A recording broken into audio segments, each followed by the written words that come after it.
দুঃখের পরে আছে সুখ, প্রাণটা আবার উদ্বেলিত হয়ে ওঠে। তাই তো আসলে তো দুঃখের পরে সুখ। এজন্য কষ্ট যখন পাবেন, অসুস্থ যখন হবেন, ওইখানেও আনন্দ করবেন, কারণ সামনে আরাম আসতেছে। সুবহানাল্লাহ পড়েন।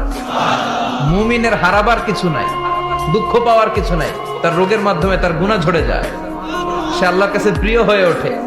তা আমাদেরকে কেউ হারাইতে পারে? কথা বলেন, আমাদের কেউ ভয় দেখাইতে পারে? মোটিভেশনাল সূরা, সূরাতুল ইনশিরাহ আর সূরাতুদ দুহা। এখানে অনেক হিউজ মোটিভেশন আছে।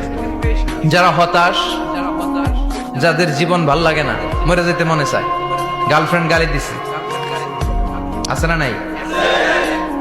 আবার বয়ফ্রেন্ড গার্লফ্রেন্ডের গালি দিছে, এ ওড়না পেঁচায়া ফ্যানের মধ্যে ঝুলে আত্মহত্যা করে।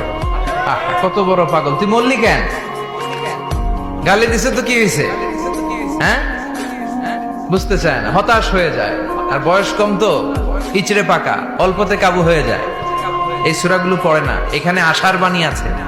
আজকে আমি জানি কথা শোনাবো আপনাদেরকে, শুরুতে আগে সংক্ষেপে বলে দিই। এই সূরার মূল কথা হচ্ছে, মানে সেন্ট্রাল থিম বা সাবজেক্ট ম্যাটার, সূরাতুদ দুহার কেন্দ্রীয় আলোচ্য বিষয় হচ্ছে নিরাশ হবেন না, হতাশ হবেন না, হাল ছাড়বেন না, ভরসা রাখবেন কার উপর?